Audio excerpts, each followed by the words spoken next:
crises precipitate change.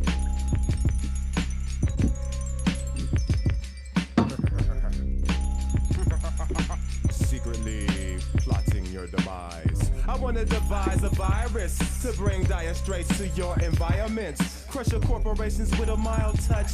Trash your whole computer system and revert you to papyrus. I want to make a super virus strong enough to cause blackouts in every single metropolis. Cause they don't want to unify us, so fuck it. Total anarchy and can nobody stop us. You see, late in the evening, fucked up on my computer and my mind starts roaming. I create like a heathen. The first cycles of this virus like a sin through a modem. Infiltration hits your station.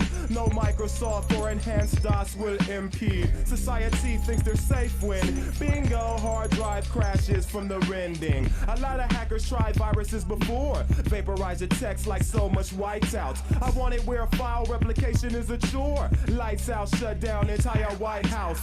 I don't want just a bug that could be corrected. I'm erecting immaculate design. Break the nation down section by section. Even to the greatest minds, it's impossible to find. I want to devise a virus to bring dire straits to your environment. Pressure corporations with a mild touch. Trash your whole computer system and revert you to papyrus. I want to devise a virus to bring dire straits to your environment. Pressure corporations with a mild touch. Trash your whole computer system and revert you to papyrus. We have already planned. The plan is programmed into every one of my 1,000 robots.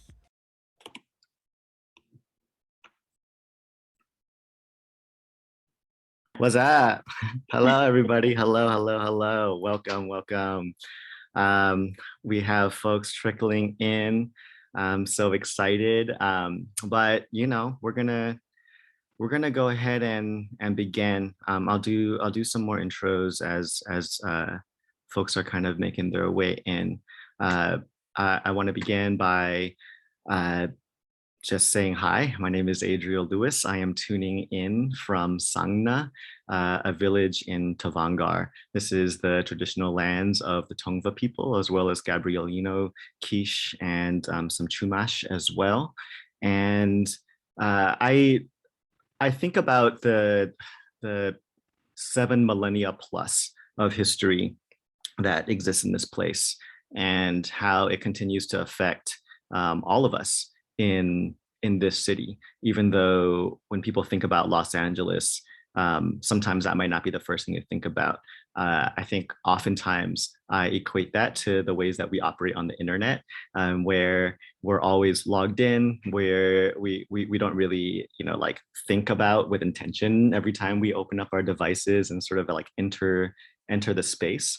But the internet itself is run by human beings at the end of the day, right? There's folks who are doing the work of mining the resources, building the infrastructure, building the devices, distributing the devices, and then also the different ways that the environment is impacted by the technology that we use, whether that's for the creation of the devices that we use or even for the power that generates, right?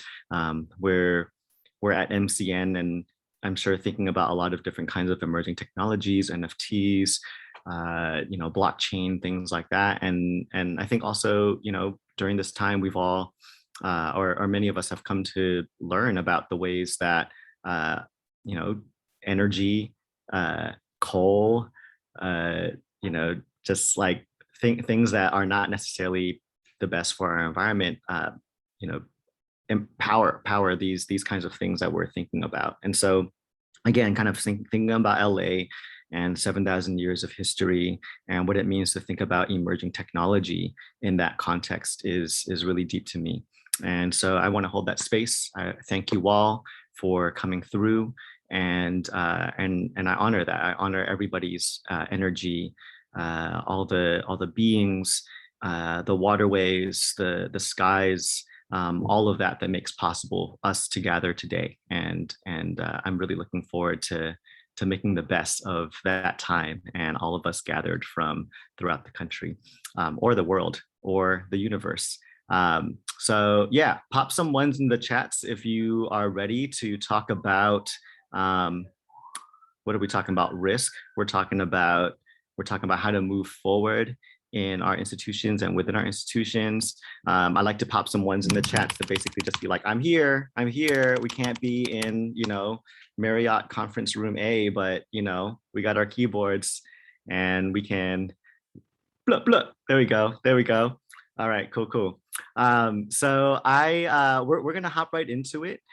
We have some incredible panelists today, and they'll each introduce themselves in their own beautiful and unique ways.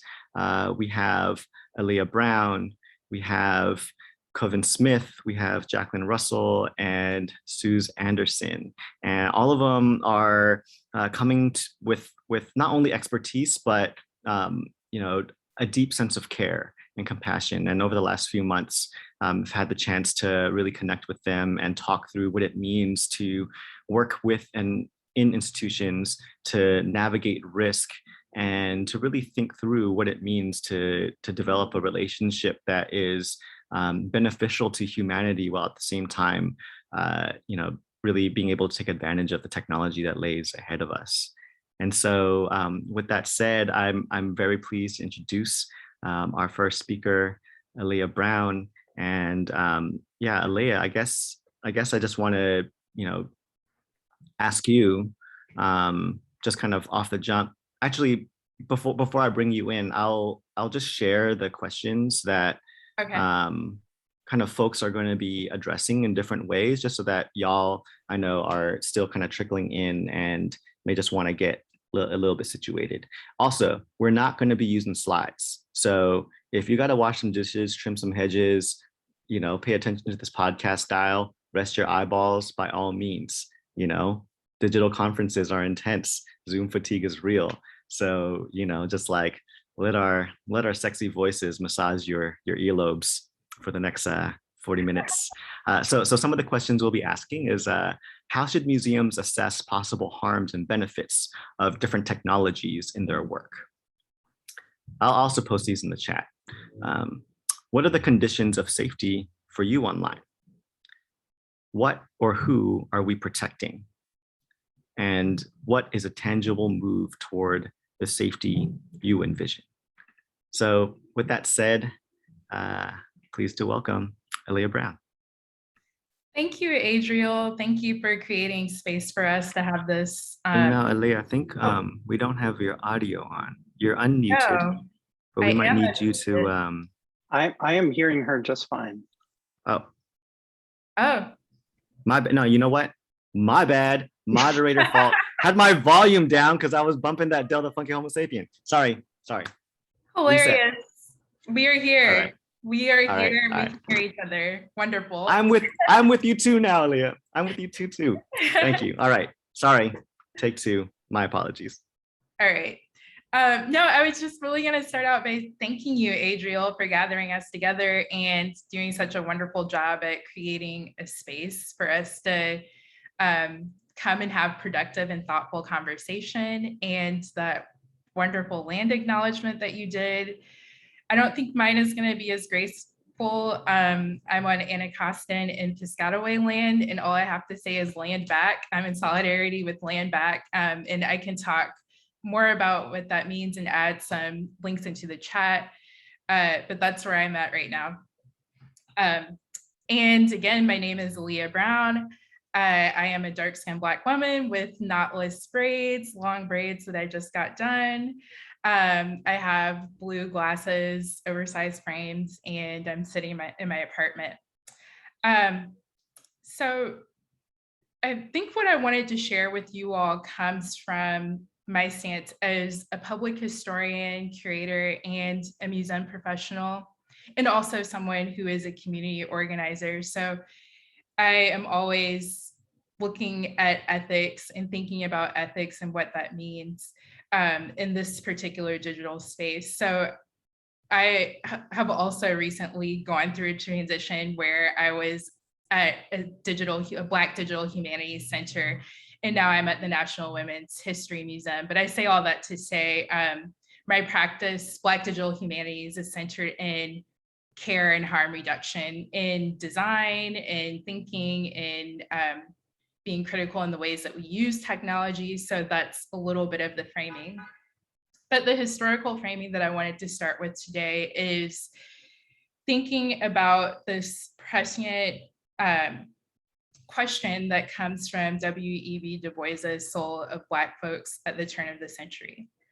How does it feel to be a problem? Right? It's such a heavy question, even when I say it and even when I read it, even though I've read it many, many times over and over again, it's still like a knock in the chest. But essentially that, alongside of his theory of double consciousness, reiterates how he knew that back then and still today, Black folks are seen as a problem and a risk. They're identified, we're enumerated as a risk. So that really frames my first understanding of risk, is how other people see me and how I react to that risk, right? And then moving further into the 21st century, I think about the Combahee River Collective, who did the work that where Du Bois falls down. They did the work of thinking about what some folks kind of think about as the beginning of intersectionality, of thinking about all of our identities. So they were asking, what does it mean to be Black? What does it mean to be a woman? And what does it mean to be queer, right? And so they had the theory that if we are in a social, political, economic landscape, if we are planning for that, and looking at what freedom means for that structure, then the rest of us would have to be free. It would necessitate everyone being free. And so I take both of those things with me in how I understand risk, how I understand protection, and then even bringing that forward into to 2020. I'm thinking about Sadat Harry's piece for Wired magazine called "Listening to Black Women: The Innovation That Tech Can't Crack." And essentially, she's going through the ways that Twitter falls down, in the ways that they did not listen to Black women, the concerns that they had about doxing and so forth, and misinformation. All of that was kind of the harbinger in the early days of Twitter, but were never addressed. And then we got 2020, right? So those are the frameworks that I think about in my museum practice of what is risk, who is seen as a risk, what does that mean in the ways that we use different platforms, and also what are the ways that those two things diverge? What are the ways that how we personally think about and have our own personal ethic, how does that diverge from what museums think about themselves? And I'd really like to hear what Adriel thinks and continue this conversation on how do we think about the contradictions between our own personal ethics or the museum's ethics versus the platform's ethics that we might use in museums. Thank you. Everybody, please give it up for Aleia. Drop your ones in the chats. Blip, blip, blip, blip, blip. Aleia's wonderful. I love you so much. And to just be able to have known you for the last 5 years and really think through critical museum studies in the ways that we have. So I know you've got to dip out a little bit early to continue to do big things. So, just sending you my best, Aleia. Thank you. I'm going to speak a little bit next. My name is Adriel Lewis. My pronouns are he, him. I am wearing a olive colored shirt. I am in what my roommates and I lovingly call our Zoom throne. And it's basically the corner of my apartment out here. Behind me, I have a painting by DC artist Charles Jean-Pierre, one of my very good friends as well. And got a ram-shaped pot from Las Vegas, New Mexico, that we've named Momo. I'm here to think through ethics and really what Aleia was talking about, like where is the divide? Is there a divide between the human and the institution? So for me, I'm curator of digital and emerging practice at the Smithsonian Asian Pacific American Center. But when I first came in as resident millennial, I also got handed the social media accounts. And I found myself really struggling within the first 2 years between my personal voice and institutional voice, but not only voice, but space. Like what do I do when an exhibition opens and we have a staff of 9 and I'm trying to chill with my partner at like 11:30 at night, and then like a really triggering tweet comes in adding, coming at us, at the institution, right? But then it feeling the way it feels in my body, right? That also kind of got me thinking about how we think about the public or the general public or users or visitors as this monolith, without also thinking through what is the human experience of them coming across our so-called content, especially on social media platforms. What's the post that they saw right before they saw the post that my institution posted? What is the post that they'll see after? Like it's very different from if you're able to watch visitors come into a museum. You can get a sense, did folks just come from an argument, a family argument before coming into the museum? Are they sweating because it's like hot as hell in DC? Are they super excited because it's the first time they were able to come to this museum? They've been waiting a really long time. You don't really get to respond to those types of human things online oftentimes. And so I know that there's like a whole can of worms that we're trying to pick apart in this conversation right here and now. But what I will say is, I guess, like as a tangible kind of like first step, since I know folks here might be thinking through this at various levels. Some of you might be just at the beginning, and some of you might have been thinking about this for a long time. I think a tangible step, a very tangible first step, if you haven't done it yet, is to read the terms of use and privacy policy of your own institution. So if you go to your institution's website, scroll all the way to the bottom, it should have a privacy policy and term of use.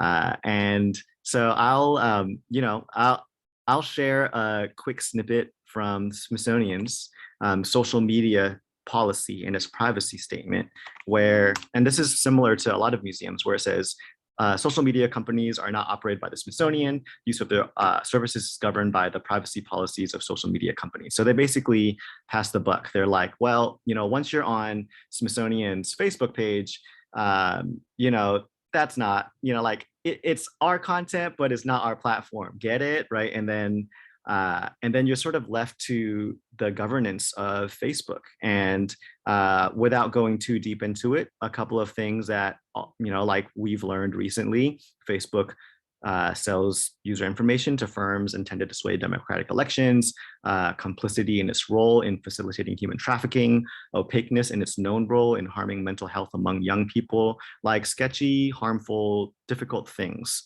that might be equivalent to saying that, like, if you're taking the escalator in a museum and the escalator falls apart while people are on it, that it's like, well, that was a contractor, right? How do we think through this, right? How do we think through the fact that just because maybe legally or based on, like current tech laws, that technically, yes, what happens on Facebook is Facebook's responsibility, but meanwhile, it doesn't take long to like watch Mark Zuckerberg speaking on a congressional or a Senate panel to know that they're interested in passing that back to the users or the institutions or the businesses that are using their platforms.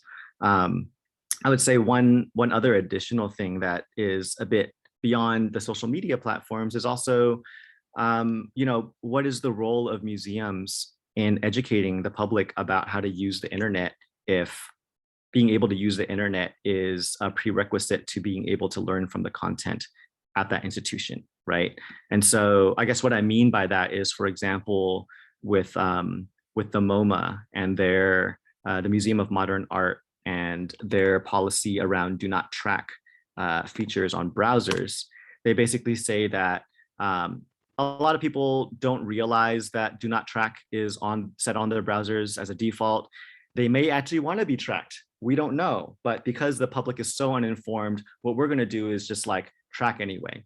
And again, that passes things on to the browser, to an exterior force, without really considering the fact that maybe educating people about browsers and privacy policies and things like that, even if you're a contemporary art museum, may be something that's needed in the same way that it's necessary for a museum to let people know where their emergency exit is. And so I guess sort of like as a parting sort of question I would have for you all, everybody, is like, are you ready to even think about what life would be like if your institution wasn't on one of these platforms? You know, in the same way that during this pandemic, we've all had to ask hard questions about, because of risk, because of the need for safety of our public, that we would, you know, maybe close down our museums for a while, right?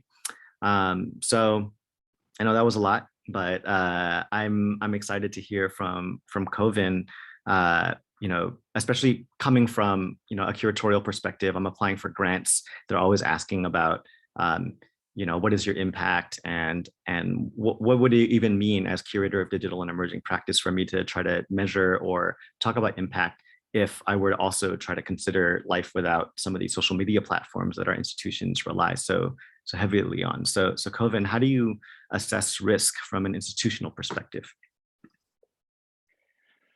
Wow, that's quite a lead in. So but before I answer that question, I'll just quickly introduce myself. I feel both honored to be on this panel and completely out of my depth. But I'm Koven Smith. I work at the Knight Foundation. And I acknowledge with respect that the land I currently occupy is land that Indigenous people lived and worked on and enjoyed long before this was called Austin. I'd like to acknowledge the Alabama Cushada, Crado, Carrizo, Comecrudo, Coahuitecan, Comanche, Kickapoo, Lipan Apache, Tonkawa, and Isleta del Sur Pueblo, and all the Indigenous peoples and communities who have been or have become a part of these lands here on Turtle Island. And I am a tall white male. Sorry, I'm reading this off because I knew I would forget to describe myself. With short graying hair and a scruffy beard. I'm wearing a green striped shirt and a light gray suit jacket. And behind me is a bookcase, a cello leaning in the corner, and a Red Cross flag hanging on the wall. Thank you.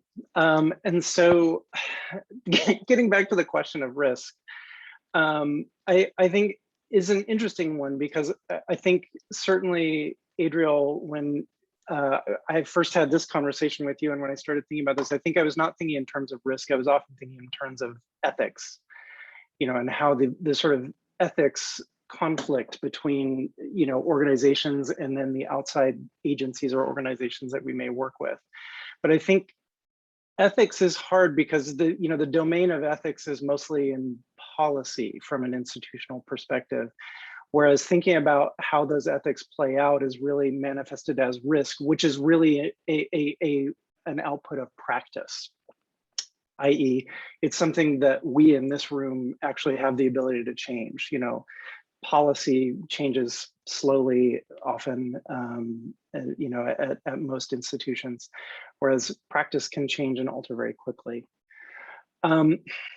But so I think it's important when we think about risk to think of something that I've started to call like the law of conservation of risk, which is that it is neither created nor destroyed. It just kind of gets moved around.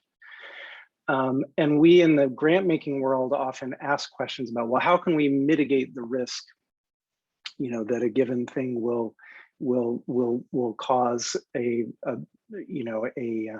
unfavorable result.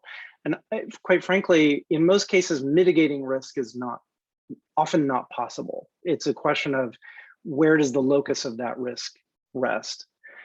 And I think, you know, there's really like in my work, what I've seen are kind of like four main types of risk that institutions take on or pass off, you know, as in passing the buck. I mean, there's reputational risk, there's financial risk, there's strategic risk, and then there's personal risk.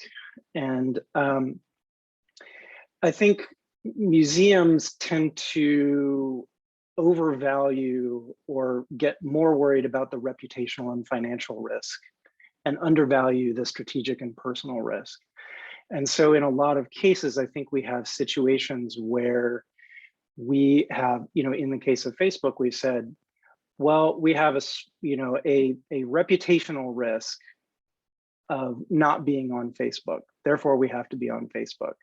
But in effect, we've mitigated that reputational risk by now putting the risk of participating in Facebook on our users, especially if you're in a situation where a museum maybe only publishes its events there and nowhere else. And then it becomes a question of now that risk has become very personal. And that we are asking, in some cases, our social media managers, as Adriel talked about, to take on very personal risk. And in a lot of cases, we're asking the communities, the publics that we work with, to take on that very personal risk. And so I think it's important to kind of understand when we make a decision like that, where that risk is landing, because we're not making it go away. It's just a question of who's taking it on. And when we as an organization that are capable of actually managing and taking on a lot more risk than a person can, what decisions are we making? And I think I'm gonna kick it over to Jaclyn here, because I think this plays into the question of consent with the people we work with, and I'd like to hear from Jaclyn on that issue. Yeah, everyone. Just echoing, like I'm absorbing and like have such appreciation for everything that's been shared so far. So I'm connecting from the lands of the Tamayama people in north central New Mexico. This is the reservation and homelands of my partner. I'm so grateful to these lands because these are the lands that embraced me as a burnt out museum professional and burnt out museum educator when I left from being on staff in what feels like light years away from the lands of the Otan people in so-called Phoenix. And I came to this place, and it's the lands of the Pueblo people that nourished me, that helped me to see the path forward. And that also prepared me for the journey of being an entrepreneur and a consultant, but also, I think most importantly, to being a mama. I'm in my home where I was fortunate to be able to have my youngest via home birth, and brought her into this world with Indigenous doulas and Indigenous midwives, and to be in this space, in this place where we also had our son. I'm so grateful to do this place and these lands and the medicines and the ways that it's nourished and healed our family and continues to provide us that sustenance as we move in this time of the continuing pandemic too. I identify as a Dene asdzaan, a Navajo woman. I'm originally from the northeastern corner of Arizona, and my pronouns are she, they, asdzaan. And I am a light-colored Indigenous woman with long hair with a middle part. So I'm trying to stay up with this next generation. I heard that side parts are not where it's at, but I'm trying to rock the mid part. I have big copper earrings made by a Pueblo man whose name it escapes me in this moment. And I'm wearing a beautiful top that was designed by my friend Bethany. And I'm sitting in our co-working studio that in front of my collage that I make every year, and then some artwork by my friends.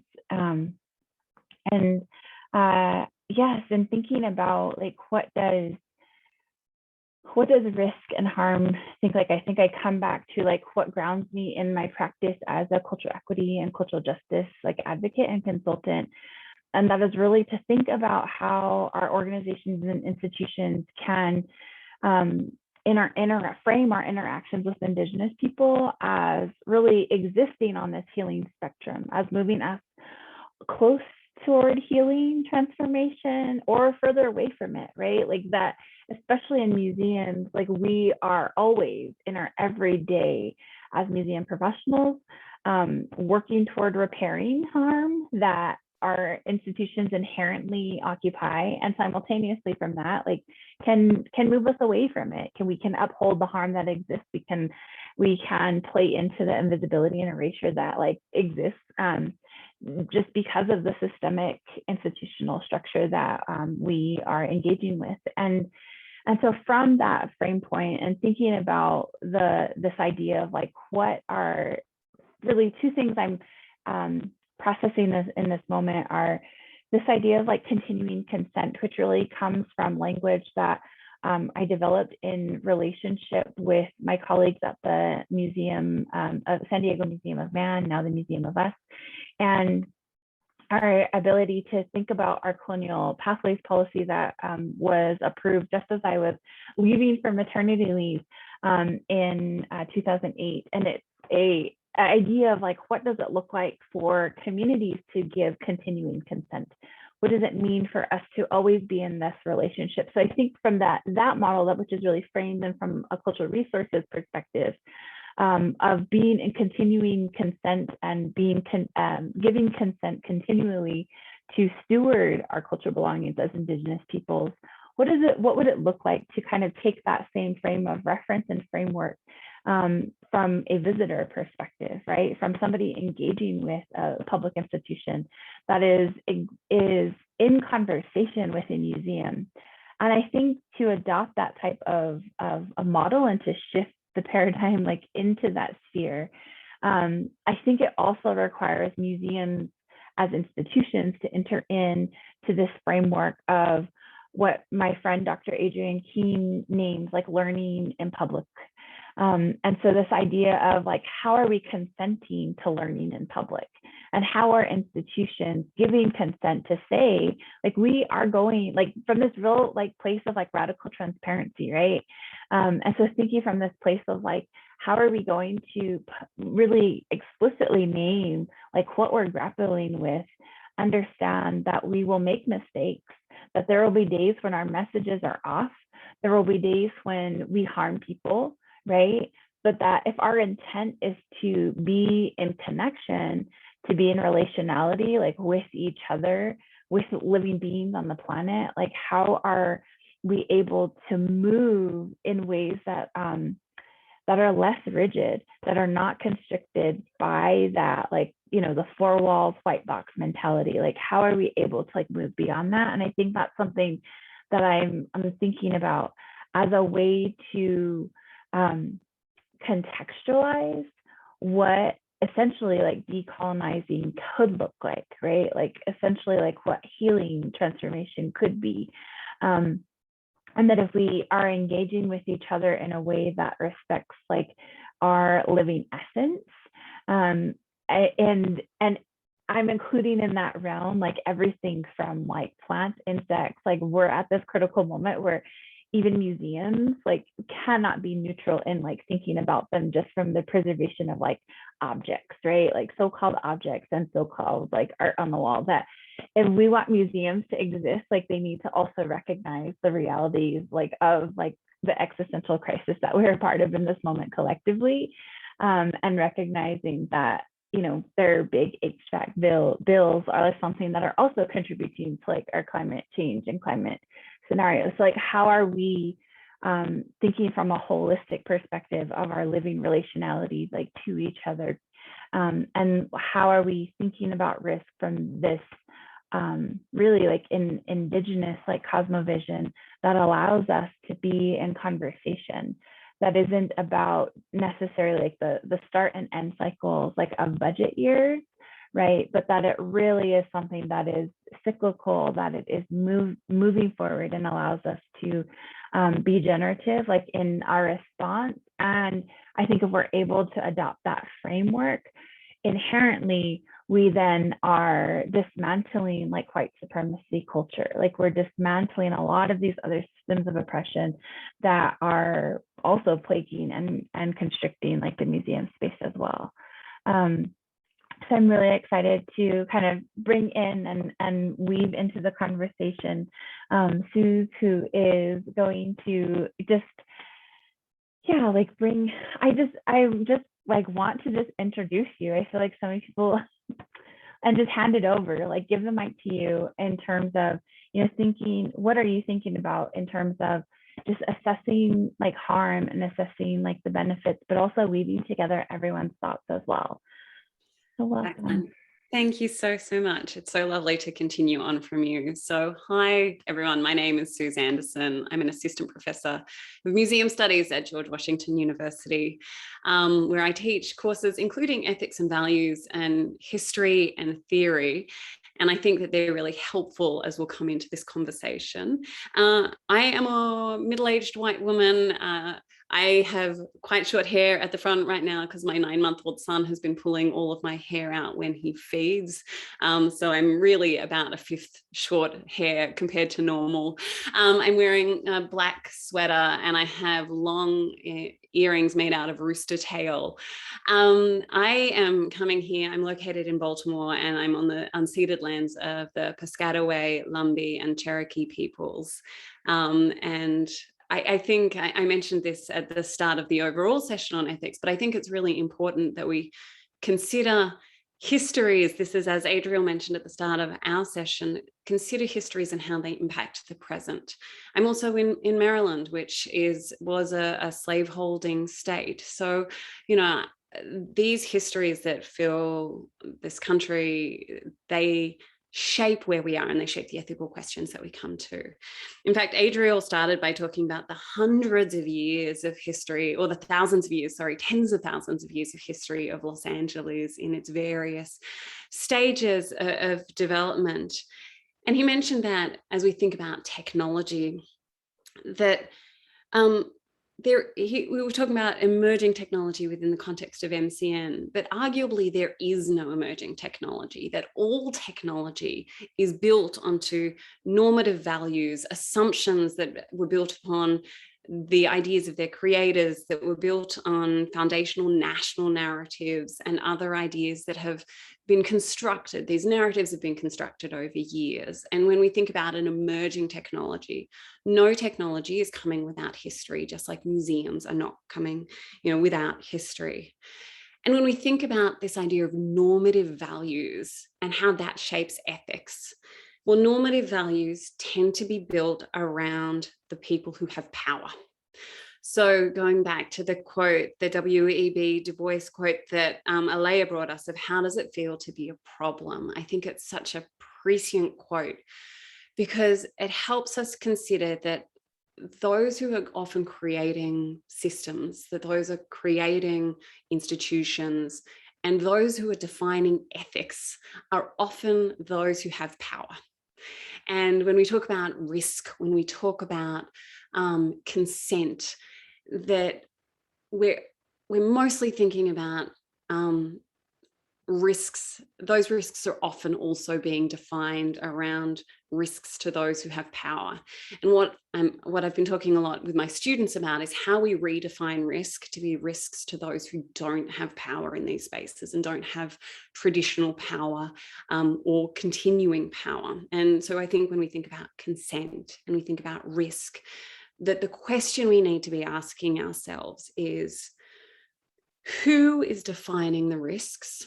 Who are these publics that we think about? And that includes social media managers and other staff. That includes publics whose physical presence will be at risk if you're doing facial recognition, who, victims of domestic violence and other forms of intimate partner violence will have different kinds of risks than someone who hasn't experienced that, for instance.